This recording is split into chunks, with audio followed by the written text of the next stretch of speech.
This podcast may contain paid advertisements, but more on that later.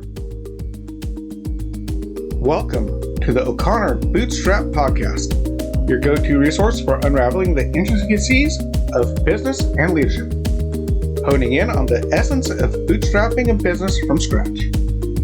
Whether you're a seasoned entrepreneur, a dedicated bootstrapper, or a leader navigating life's various challenges, this podcast is crafted just for you. I'm Isaiah O'Connor, your friendly neighborhood entrepreneur, and my mission is to guide you towards personal and professional growth. Let's embark on this journey together.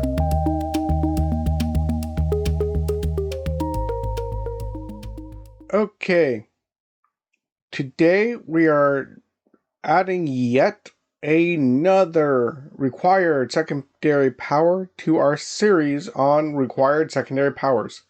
This is another new one. Well, sort of, kind of.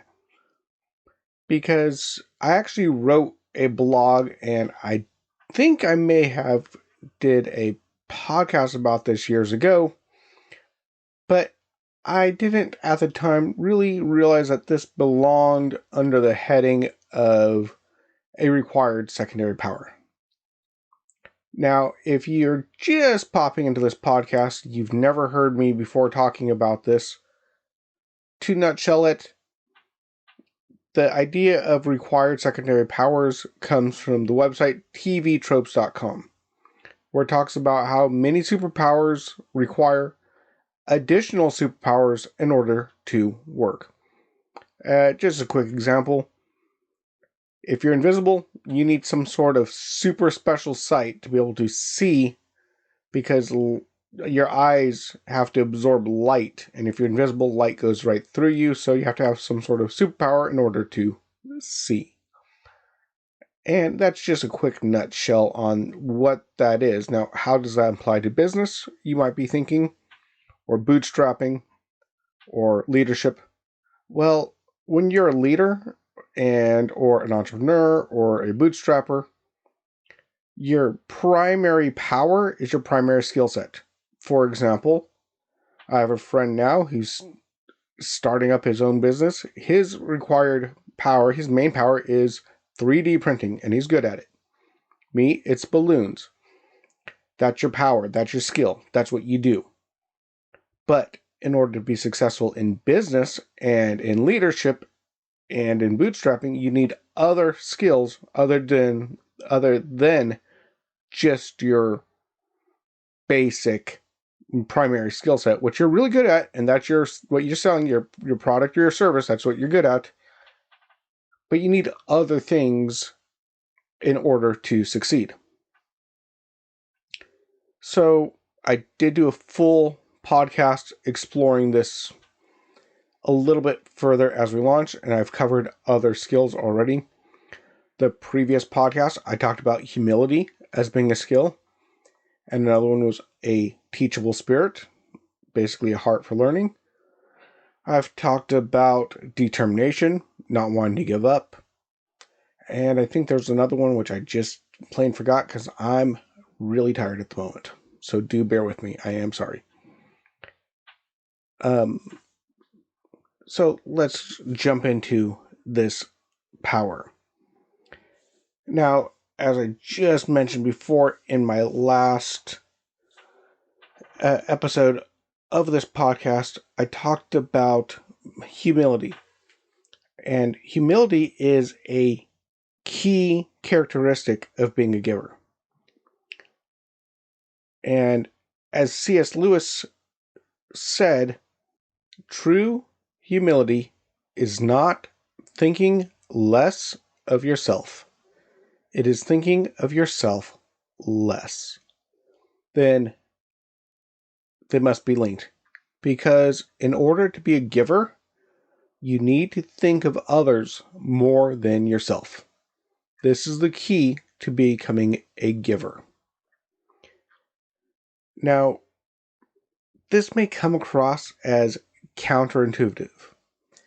A humble, giving person is often seen as, and usually is, really a nice guy. And As the saying goes, nice guys finish last. So the question then becomes, is this sentiment true? Well, the answer is yes and no. As I briefly touched on in the last podcast, the Wharton professor Adam Grant researched this, and he wrote a book on it and did a paper on it, and he classified people into three main groups: operators, matchers, and givers. Operators are the aggressive and selfish types who are solely focused on their own success, often at the expense of others. Matchers are the people who believe in easy for me to say, reciprocity, i.e., the I scratch your back, you scratch mine mentality. Finally, there are the givers, who are generous and altruistic individuals. Interestingly, givers tend to occupy both ends of the success spectrum. Those who are givers and nice and kind and humble, but also assertive, so they're not taken advantage of and they take care of themselves, tend to be the most successful. So givers are the most successful people. However, there are those who let others walk all over them and don't pay attention to their needs and find themselves at the bottom. So being a giver does not necessarily mean instant success. It requires a little bit more than that, but it is very key because the most successful people and the most people that are successful are givers. Now, I'm going to link, at least, if not on the podcast link, I will try to remember. I will throw some links up to these articles and books I am talking about, so you can go check that out. And I highly recommend checking out these links. They're very good stuff. I will have them definitely linked on my blog post, and if need be, I will link to the blog post so you can go find the links. Anyway, now, with Adam Grant's observation, he's not the only one to have noticed that giving is a thing that makes people successful. As I mentioned before, the level 5 leaders that Jim Collins talks about in his book Good to Great, he mentions that level 5 leaders give the credit of their success to others. This is an example of humility, which again is connected to being a giver, because they give away the credit. They're about giving to other people. Now, of course, I might be a little biased here, but there are people that have written books about giving. There's lots and lots and lots of information. I'm just scratching the surface of people who have talked about this online in books and studies. There's multiple studies. There's online. There's books. There's lots of stuff out there. But I'm going to pick the Go Giver book. Matter of fact, it became a series of books by Bob Burg and John David Mann, or a combination of both, including the Go Giver Marriage, which was amazing. An amazing book that has helped my marriage, which was written by John David Mann and his wife as well. And I can't remember her name off the top of my head. But it's a great series. Now, I also got to interview both of these men about their books. And it's really, really cool that they were so kind as to come on my little podcast and allow me to interview them. A greenhorn interviewer as they come. Now, the very first book in the series is called The Go Giver, and it is a must read. As a matter of fact, if you work for me, if I hire you and you're my employee, I require you to read this book as part of your employment. You have to read it. It's a short story. It's easy to read. It's basically put into a parable style form because it tells a story that's very engaging. It's a story, but instead of just being very dry and boring, they make you care about the characters in the story while teaching the lesson. I love it.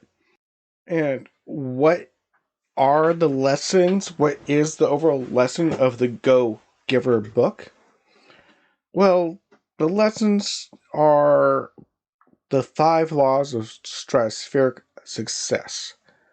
Now, normally about this point, I will have been talking about the core skill, say humility, giving, determination, etc.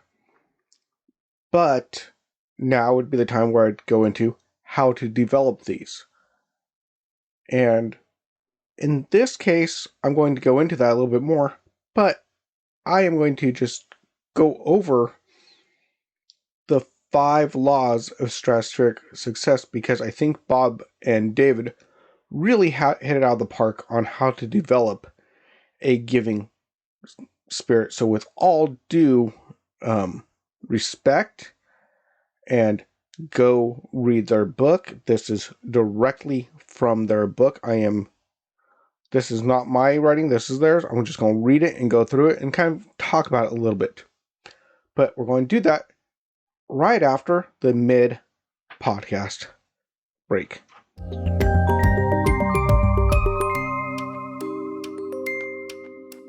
Welcome to the mid-podcast break. This is normally the time where I will read out any new Apple 5-star reviews and any new Patreons. We don't have any this week, so just give you a bit of an update. The update is, fortunately, I've been able to have a little bit of time today to record. I will be continually to try to get podcasts in. It will be kind of hit and miss on new content coming forward up until about sometime after May 10th. I'm currently working a seasonal job, which is, Monday, Tuesday, Wednesday, and Friday, 8 to 4, Thursday, 8 to 8, and Saturday, 9 o'clock to 2 o'clock. Therefore, I do not have as much time as I'd like to create high-quality content. So please do bear with me as my hectic schedule precludes me from being able to record and stay on top of things as much as I would like to. Because I am trying to write out a full blog post on each subject before recording. I'm trying to improve the overall quality of each podcast, of each episode, doing a lot more research, a lot more study, make sure that I'm not saying things that are not true as best as I can, making sure I find links and references and research to back up what I talk about on this podcast. The downside of that, it does make it a lot harder for me to produce a lot of content in a short amount of time. Near the end of my podcast before I brought it back to life, I was doing just podcasts. I was not blogging. I always did some research and try to get some data, but writing it out, trying to make it sound better, trying to fix things and everything else, I did not do as much of that. Therefore, in my opinion, I did not produce as high of a quality as the podcast as I would like to. So now I am sacrificing multiple podcasts in short time with short prep for longer podcasts with more prep time and more focus and an accompanying blog to kind of help focus my attention on what I'm writing. And then additional content, if you wish, on the blog. So that's kind of the update of where we are. As far as Patreon is concerned, if you would like, I've got some goodies out there on Patreon. You can go check it out. Anything helps, and really, really helps the most right now are 5-star Apple reviews. If you don't have any money right now, that's fine. Economy's rough. But if you can, if you really do enjoy this content, if you find value, if I've been a help to you, please go ahead and go to Apple Podcasts and write a 5-star review. It's one of the biggest boosters to the algorithm and the podcast. It really, really does help. And I do understand Apple can be a pain in the butt to work with. I'm personally struggling to even get my Apple ID to work so I can write a review on one of my favorite podcasts because it's not letting me. So I understand if it's a struggle. No problem. I completely understand. So, but if you can, you have Apple Podcast working, you can write a review, 5-star review. I will read it out here on the mid-break every single time. And that will help me out so much. Anyway, you all have a good day, night, evening, whatever it is, we're on your part of the world. And let's get back to the podcast. Okay, welcome to the second part of the podcast. Just before we left off, I was teasing the 5 laws of stratospheric success as presented by Bob Burg and John David Mann in their book, The Go-Giver. Now, again, I've been very blessed to interview both these men. They're amazing. So let's get into these laws. The first law of value is your true worth is determined by how much more you give in value than you take in payment. So when you give more in value, you give to your customer more value than the money you take. For example, I've got a job coming up and the budget's around about $1,000 United States dollar. I have to say that because I'm not in the United States currently. I'm in Norway.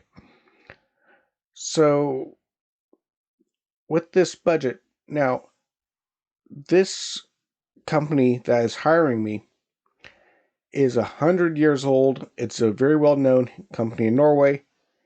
And I am planning to give them more than $1,000 worth in value in decor because I just want to bless them.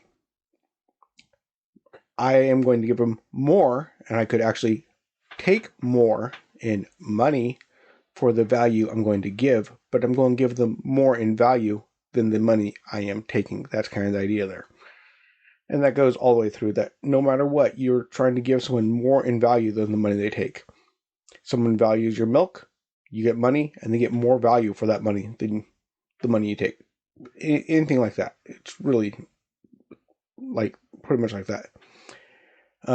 Again, John and Bob really, really hit it out of the park. Please go read the book. Seriously. I am not paid to say go read the book.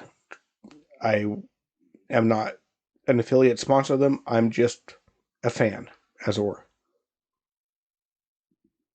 So let's continue on with the law of compensation. Your income is determined by how many people you serve and how well you serve them. That's pretty straightforward. If you're serving only one customer and poorly, you're not going to be in business long. If you serve 10 people really well, you'll do better. If you serve 100 people super well, you'll do even better.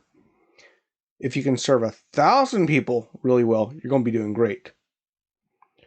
Think of it kind of like a YouTube channel or any other social media.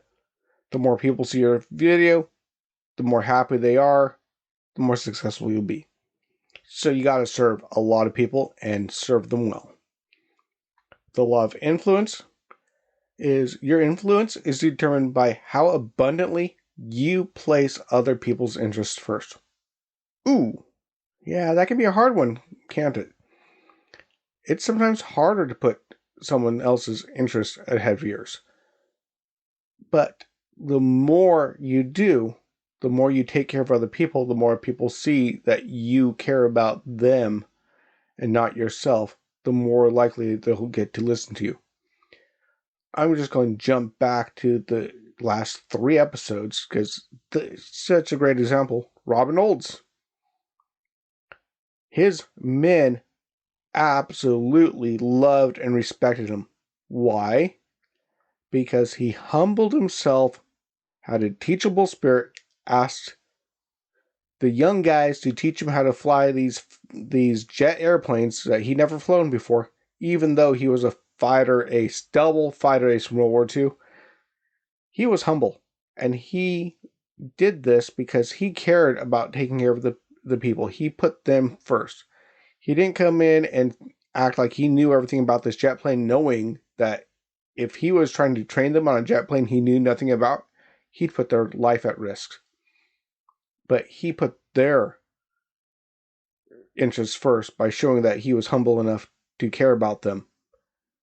And he had huge influence on them. And goes right into the law of authenticity. The most valuable gift you have to offer is yourself. Again, all of these are pretty self-explanatory, but again, you can dig deep into each of these. And I have on previous podcasts, by the way, just as an aside. And if you're taking care of good people because you really, really care about people, people can tell. Again, back to that matchers type of thing. If you're giving people nice stuff and you're helping them out and people can tell that you're just trying to get them to do something, it's not going to work. If you've ever been to a multi-level marketing pitch or someone gets to know you and, oh yeah, I want to talk to you, and they become really friendly, and a few minutes later you realize, oh no, here comes the sales pitch. They're not really interested in me. They're just interested in the sales pitch. That's another one where I've learned the hard way on that. But again, another podcast episode. And lastly, the law of easier to read than say. Sorry. Receptivity. There we go. The key to effective giving is to stay open to receiving. And by the way, as an aside, I've been living in Norway for the last 13 and a half years. I do struggle with some English words now because I've been here so long. I'm an American, but I've been away a little bit. Anyway, speaking of this book and speaking of the law of receptivity, the last law. Still struggling with that. I'll come back to this. There's an important point about that. It's so important that you stay open to receiving. Absolutely important. But I will come right back to that in a moment. Now, I was blessed, like I said before, to be able to speak with Bob on this subject of the Go-Giver. I interviewed both him and John David Mann, and we talked about different things. When I interviewed Bob, we talked about the Go-Giver and the 5 laws. When I interviewed John, we talked about being an author and writing books and how that ties into being an entrepreneur and being a bootstrapper. So that was 2 different interviews with 2 different authors that teamed up to write this amazing book. But when it comes to Bob, I did interview him. The podcast title is An Interview with Bob Berg here on my channel, on my podcast. So go ahead, you check that out. I highly recommend it. Not because of me, but because of Bob Berg. He is an amazing guy, full of wisdom, and he lives what he preached. They are both such kind guys, such givers. And when this tiny little podcaster, reached out to him, he came on, and after the podcast, he thanked me for being on my podcast, and he sent me a thank you note. He did me a favor, and he was thanking me. I mean, he lives this stuff, so it's just amazing. Now, when you're having a giving spirit, as I mentioned, givers populate the highest and the lowest of the spectrum, right? In that study by Adam Grant. So why do the givers fail? Now, there are two things that I think givers really struggle with that keep them down. First of all, right back to that last law, the law of receptivity. Being open to receive. I'll just make it easy. I cannot say that today.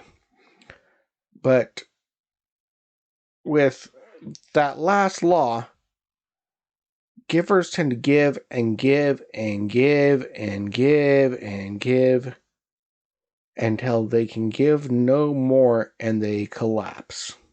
Matter of fact, they don't even consider their own needs. And when I'm saying needs, I'm talking about actual needs, things they need to, survive. Like, they ignore their own health, they ignore the wealth, they give away too much money, they don't consider income for themselves to take care of their families as much. And these are needs. You need them to, take care of others. Matter of fact, I did a whole podcast on this concept that I titled The Wounded Medic. To nutshell that podcast is, if you're a medic and you're out there in battle and you're helping guys, you're patching them up, and you get wounded, you get shot, you need to stop and get treatment yourself, because you are no good to others if you're wounded. You can't help other people if you're wounded, and you can't help other people if you're dead. Just a detail, you kind of have to be breathing to help other people. It doesn't work so well when you're not breathing. And givers tend to push too hard like that.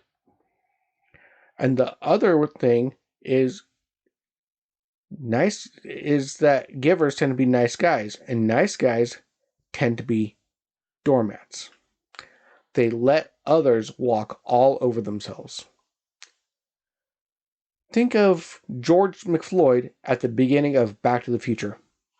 He is a very nice guy, really nerdy, but he's a super nice guy, and he lets Biff push him around and bully him his entire life, much to the frustration of Marty, might I add.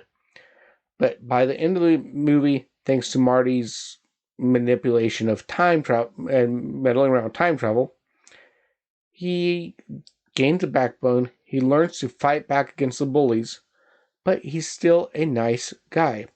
So George McFloyd, in the movie, is still a nice guy, but he becomes a nice guy with a backbone, and he gets his novel printed, and he's really successful, and they're wealthy, and they have nice cars, etc. And again, it's just a movie, but I think they accidentally hit on a really important point. A nice guy without a spine doesn't do so well, but a nice guy with a spine does amazingly well, which is really cool. Now, the problem is these two pitfalls are not mutually exclusive. You can struggle with both at the same time, and I know this because I do. I'm speaking from experience. I have been manipulated because I've been the nice guy trying to take care of people, giving to people, helping people out, not realizing that I was being used and manipulated along the way. It's walked right all over. And then I'm also tend to give and give and give and give and give to the point where I have nothing left. Now, with me, I'll forget to eat. I'll work so hard I will not eat. I will not get rest. I will not sleep. I will not do things to take care of my own health. And a lot of the time, I will work so hard to take care of my family by trying to get the money I need to put food on the table for my family that I am so tired and exhausted and grumpy. Then my family, they don't have me. My wife doesn't have her husband, and my boys don't have their daddy. I'm killing myself to take care of them, but by killing myself to take care of them, I don't take care of them, and they don't get any benefit from them. And so that's why givers can kind of fail. They're trying so hard to give that they don't take care of the things that they're most important to them. Because this person here, this person here, this person here. So it's hard to do. And, you can be an assertive nice guy, like I said, and a giver. And the thing is, an assertive nice guy is highly likely to succeed. But you don't have to be unkind to be assertive. So today, before I wrote this, today, as I've been talking about, I've been busy with a seasonal job, and I could not take on a balloon twisting job. Now, fortunately for me, I had an employee. Unfortunately, I had to let him go because I had no work for him. But he has started his own business. And so with his own business, he can now freelance for me. So I paid him to go do balloons. Really cool. So after I got off work, because I was working today, I went, stopped by, check up on him, and he had about 10 minutes left. So I decided, okay, you know what? I'm going to help him out. I'm going to stop the line of kids coming in so he can actually get out of here on time. He had 10 minutes left. One of the tricks in the balloon world is cutting off the balloon line and stopping new people coming in to the line while you finish up with the kids in front of you so that you end at the same time that the contract ends. Otherwise, you'll be stuck there forever. I did that one time at a children's music festival. There was no contracted end time, and I worked 9 hours straight and they were still coming. So it's really hard to stop lines, especially when you're only contracted to work a certain amount of time. You have to cut that out because I don't like working for free. I don't mind donating my time for free, but if I'm being paid for it, I don't want to work for free. So anyway, one parent came up to me. I said, sorry, we're closed. He didn't look happy. He wandered off. Okay, no problem. About 5 minutes later, just as the last two kids were getting their balloon, he walked around me. He tried not for me not to see him. And he tried to sneak in and jump and cut in front of the line and talk to my guy again. I walked up and I intercepted him, and he said, oh, I just wanted to talk to him about balloons. I told him very politely, but firmly. I said, I'm sorry, but we are closed now. These are the last two kids, and we're going home.